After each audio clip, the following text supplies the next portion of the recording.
ವೀಕ್ಷಕರೇ, Patil news alert ಸುದ್ದಿ ಚಾನೆಲ್ಗೆ ಸ್ವಾಗತ ಸುಸ್ವಾಗತ. ಗೌರಿ ಗಣೇಶನ ಹಬ್ಬ ಶಾಂತಿಯುತವಾಗಿ ಆಚರಿಸಿ. G Harish, ASP, Raichur. ಮಸ್ಕಿ ತಾಲೂಕಿನಲ್ಲಿ ಗೌರಿ ಗಣೇಶ ಹಬ್ಬವನ್ನು ಶಾಂತಿ ಸೌಹಾರ್ದವಾಗಿ ಆಚರಿಸಲು ಸಾರ್ವಜನಿಕರು ಸಹಕಾರ ನೀಡಬೇಕು. ಅರ್ಥಪೂರ್ಣ ಆಚರಣೆಗೆ ಪ್ರತಿಯೊಬ್ಬರೂ ನೆರವಾಗಬೇಕು ಎಂದು ರಾಯಚೂರಿನ ಹೆಚ್ಚುವರಿ ಜಿಲ್ಲಾ ಪೊಲೀಸ್ ಅಧೀಕ್ಷಕರಾದ ಜಿ ಹರೀಶ್ ಹೇಳಿದರು. ಪಟ್ಟಣದ ಭ್ರಮರಾಂಬ ದೇವಸ್ಥಾನದಲ್ಲಿ ಗಣೇಶ ಹಬ್ಬದ ಪ್ರಯುಕ್ತ ಮಂಗಳವಾರ ನಡೆದ ಶಾಂತಿ ಪಾಲನಾ ಸಮಿತಿ ಸಭೆಯಲ್ಲಿ ಅವರು ಮಾತನಾಡಿದರು. ಪಿಒಪಿ ಹಾಗೂ ರಾಸಾಯನಿಕ ಮಿಶ್ರಣ ಬಣ್ಣಗಳ ಮೂರ್ತಿಗಳನ್ನು ಪ್ರತಿಷ್ಠಾಪಿಸಬಾರದು. ಪರಿಸರ ಸ್ನೇಹಿ ವಿಗ್ರಹಗಳ ಪ್ರತಿಷ್ಠಾಪನೆ ಮಾಡಬೇಕು. ಮಣ್ಣಿನಿಂದ ತಯಾರಿಸಿದ ಗಣೇಶ ಮೂರ್ತಿಗಳ ಸ್ಥಾಪನೆ ಮಾಡಬೇಕು. ಸರ್ಕಾರ ರೂಪಿಸಿರುವ ನಿಯಮಗಳನ್ನು ಪಾಲಿಸಬೇಕು ಎಂದು ಸಲಹೆ ನೀಡಿದರು. ಈ ಹಬ್ಬದ ವೇಳೆ ಯಾವುದೇ ಅಹಿತಕರ ಘಟನೆಗೆ ಅವಕಾಶ ನೀಡದೆ ಸಂಭ್ರಮದಿಂದ ಆಚರಿಸಬೇಕು ಎಂದು ವಿವಿಧ ಸಮಿತಿ ಮತ್ತು ಸಂಘ ಸಂಸ್ಥೆಗಳ ಪ್ರತಿನಿಧಿಗಳಿಗೆ ಮನವಿ ಮಾಡಿದರು. ಡಿಜೆ ಧ್ವನಿವರ್ಧಕಗಳನ್ನು ಯಾವುದೇ ಕಾರಣಕ್ಕೂ ಬಳಸಬಾರದು ಎಂದರು. ಹಬ್ಬದ ವೇಳೆ ರಾತ್ರಿ 10ರಿಂದ ಬೆಳಗ್ಗೆ 6ರವರೆಗೆ ಧ್ವನಿವರ್ಧಕ ಬಳಸುವುದನ್ನು ನಿಷೇಧಿಸಲಾಗಿದೆ. ಹಿರಿಯರಿಗೆ, ಮಕ್ಕಳಿಗೆ ಮತ್ತು ಪ್ರಾಣಿಗಳಿಗೆ ಯಾವುದೇ ರೀತಿಯ ತೊಂದರೆಯಾಗದಂತೆ ಆಯಾ ಮಂಡಳಿ ಪ್ರಮುಖರು ಎಚ್ಚರ ವಹಿಸಬೇಕು. ಅಲ್ಲದೆ ಜಿಲ್ಲಾ ಆಡಳಿತ ಮತ್ತು ಪೊಲೀಸ್ ಇಲಾಖೆಗೆ ಸಹಕರಿಸಬೇಕು ಎಂದು ಹೇಳಿದರು. ಸಾರ್ವಜನಿಕರು ಗಣೇಶನ ಮೂರ್ತಿ ರಸ್ತೆಯಲ್ಲಿ ಕೂಡಿಸಿ ಇತರರಿಗೆ ತೊಂದರೆ ಉಂಟು ಮಾಡಬಾರದು. ಸಣ್ಣ ಪುಟ್ಟ ಗಣೇಶ ಮೂರ್ತಿ ಹೊರತುಪಡಿಸಿ ಉಳಿದಂತೆ ಎಲ್ಲರೂ ತಪ್ಪದೆ ವಿವಿಧ ಇಲಾಖೆಗಳಿಂದ ಪರವಾನಗಿ ಪಡೆದುಕೊಳ್ಳುವುದು ಕಡ್ಡಾಯವಾಗಿದೆ. ಪರವಾನಗಿ ಕುರಿತು ಏಕಗವಾಕ್ಷಿ ವ್ಯವಸ್ಥೆಯನ್ನು ಪೊಲೀಸ್ ಠಾಣೆ ಮತ್ತು ಆಯಾ ತಾಲೂಕು ಕೇಂದ್ರಗಳು ಮತ್ತು ಗ್ರಾಮಗಳಲ್ಲಿ ಅರ್ಜಿ ಸಲ್ಲಿಸಿದವರಿಗೆ ಪರವಾನಗಿ ನೀಡಲು ಸಂಬಂಧಿಸಿದ ಅಧಿಕಾರಿಗಳಿಗೆ ಸೂಚನೆ ನೀಡಿದರು. ಗಣೇಶ ಪ್ರತಿಷ್ಠಾಪಿಸುವ ಪ್ರತಿಯೊಂದು ಸ್ಥಳದಲ್ಲಿ 10 ಜನ ಸ್ವಯಂ ಸೇವಕರನ್ನು ನೇಮಕ ಮಾಡಿ ಹಾಗೂ ಕಮಿಟಿಯಲ್ಲಿ ಸದಸ್ಯರ ಕುರಿತಾದ ವರದಿ ಸಂಬಂಧಿಸಿದ ತಾಲೂಕಿನ ತಹಶೀಲ್ದಾರರಿಗೆ ಹಾಗೂ ಪೊಲೀಸ್ ಇಲಾಖೆಗೆ ನೀಡಬೇಕು. ನಗರದ ಪ್ರತಿಯೊಂದು ಗಣೇಶ ಪ್ರತಿಷ್ಠಾಪನಾ ಸ್ಥಳದಲ್ಲಿ ಸೂಕ್ತ ಪೊಲೀಸ್ ಬಂದೋಬಸ್ತ್ ಮತ್ತು ಹೋಮ್ ಗಾರ್ಡ್ ಸಿಬ್ಬಂದಿಯನ್ನು ನಿಯೋಜಿಸಬೇಕು.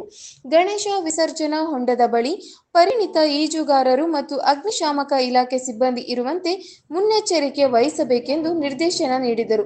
ನಗರದ ಪ್ರತಿಯೊಂದು ಗಣೇಶ ಪ್ರತಿಷ್ಠಾಪನಾ ಸ್ಥಳದಲ್ಲಿ ಸೂಕ್ತ ಪೊಲೀಸ್ ಬಂದೋಬಸ್ತ್ ಮತ್ತು ಹೋಮ್ ಗಾರ್ಡ್ ಸಿಬ್ಬಂದಿಯನ್ನು ನಿಯೋಜಿಸಬೇಕು.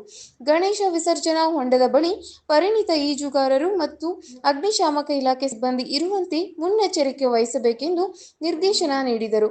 ಈ ಸಂದರ್ಭದಲ್ಲಿ Lingsugur DYSP Dattaraya Karnad, tahsildar doctor Mallappa Yaragola, CPI Balachandra Lakkam, PSI K Rangaiah, Mudgal PSI Venkatesham, ಮುಖಂಡರಾದ ಮಹದೇವಪ್ಪ ಗೌಡ, ಪೊಲೀಸ್ ಪಾಟೀಲ್, ಪುರಸಭೆಯ ನಾಗರಾಜ, ಜಸ್ಕಾಂನ ವೆಂಕಟೇಶ್ ಸೇರಿದಂತೆ ಮಸ್ಕಿ ಪೊಲೀಸ್ ಸಿಬ್ಬಂದಿಗಳು ಹಾಗೂ ವಿವಿಧ ಇಲಾಖೆಯ ಅಧಿಕಾರಿಗಳು, ಸಂಘ ಸಂಸ್ಥೆ ಪದಾಧಿಕಾರಿಗಳು, ಊರಿನ ಮುಖಂಡರು ಪಾಲ್ಗೊಂಡಿದ್ದರು.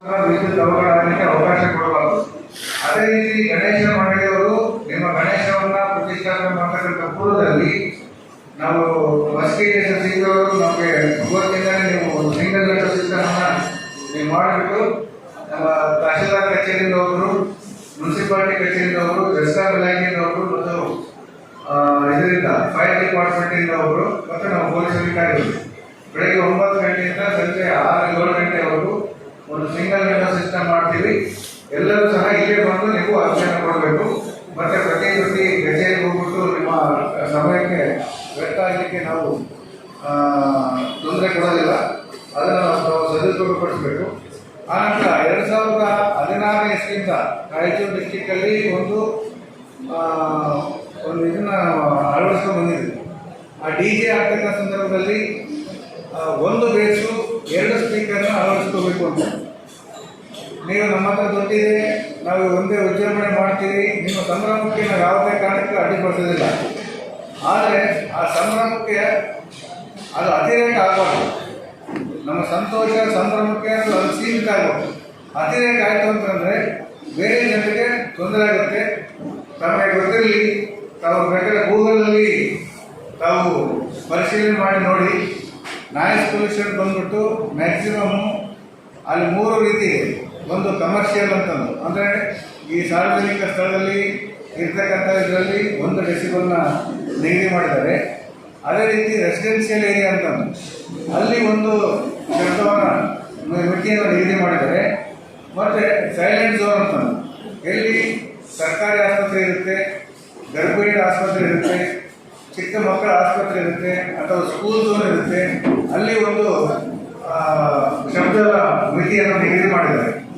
ಇದನ್ನೆಲ್ಲ ನಾವು ಅರ್ಥ ಮಾಡಿಕೊಂಡು ಅಲ್ಲಿ ಸೌಂಡನ್ನು ಸ್ವಲ್ಪ ಕಡಿಮೆ ಇಟ್ಕೊಂಡು ನಮ್ಮ ಮೆರವಣಿಗೆ ಸಾಕ್ತಕ್ಕಂಥದ್ರ ಬಗ್ಗೆ ನೀವು ಕ್ರಮ ಕೈಗೊಳ್ಳಬೇಕು.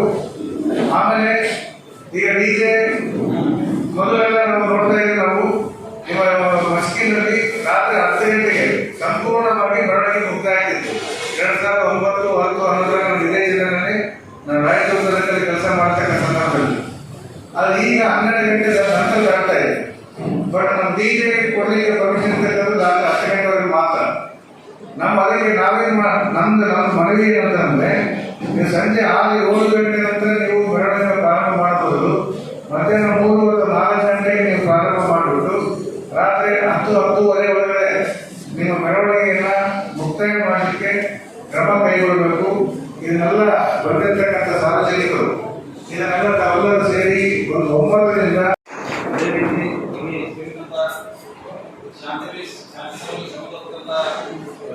ಬಂದಂತ ಎಲ್ಲ ನಾಗರಿಕರಿಗೆ ಎಲ್ಲರಿಗೂ ಮತ್ತೊಮ್ಮೆ ಸಭೆಯಲ್ಲಿ ಗಣಪತಿ ಬಂದೋಬಸ್ತ್ ಮಾಡ್ತಿದ್ದೀನಿ. ಸಾಕಷ್ಟು ಮಾಹಿತಿ ಇದೆ ಅಂದರೂ ಕೂಡ ನಾವು ಪೊಲೀಸ್ ಇಲಾಖೆಯಲ್ಲಿ ಯಾವುದೋ ಕೆಲಸ ಮಾಡ್ಬೇಕಂದ್ರೆ ಜೀರೋದಿಂದ ಸ್ಟಾರ್ಟ್ ಮಾಡಬೇಕು. ನಮಗೇನು ಗೊತ್ತಿಲ್ಲ ಸ್ಟಾರ್ಟ್ ಮಾಡಿದ್ರೆ ಎಲ್ಲ ಫಾರ್ಮೇಷನ್ ಗೊತ್ತಾಗ್ತವೆ. ಅದೇ ರೀತಿ ನಮ್ಮ ಹಿರಿಯ ಅಧಿಕಾರಿಗಳು ಕೂಡ ಅದೇ ರೀತಿ ಹೇಳ್ತಾರೆ, ನಮ್ಮ ಭಾಳ ಪದ್ಧತಿಯಿಂದ ನೀವು ಓಟ್ ಮಾಡಿದ್ರೆ ಸಾಕೋದು ಎಲ್ಲ ಭಾಳ ನೀಟಾಗಿ ಬಂದೋಬಸ್ತ್ ಆಗಿದೆ. ಕೆಲವು ವಿಮಿತಿಗಳು ಆಗಿದ್ದಾವೆ. ಅದನ್ನ ಸಭೆಯಲ್ಲಿ ನಾವು ಸಾಕಷ್ಟುವಾಗಿ ಮಾಹಿತಿ ಮಾತಾಡ್ತಿದ್ದೇವೆ. ಎಲ್ಲರಿಗೂ ನಮಸ್ಕಾರ. ಈಗ ಆಶ್ವಾಸನೆ ಕೊಟ್ಟು ನಾವು ನಮ್ಮ ಇನ್ಸ್ಪೆಕ್ಟರ್ನೆಲ್ಲ ಇಲ್ಲ ಸರ್ ನಾವು ನೀಟಾಗಿ ಮಾಡ್ತೀನಿ ಅಂತ ಹೇಳಿದ್ರೆ, ಅದೇ ಕಾರಣಕ್ಕಾಗಿ ಇವತ್ತು ಸಾಹೇಬರು ಕೂಡ ಒಳ್ಳೆಯದು ನಮ್ಮ ಜೊತೆ ಮಾತಾಡಲಿಕ್ಕೆ ನಾನು ಈ ಸಮಯ ತಿಳ್ಕೊಳ್ಳೋದಿಲ್ಲ. ತಾವೆಲ್ಲರೂ ಕೂಡ ನಮ್ಮ ಜೊತೆ ಇದ್ದೀರಿ. ಕೊನೆ ಲಾಸ್ಟ್ ಟೈಮ್ ಯಾವ ರೀತಿ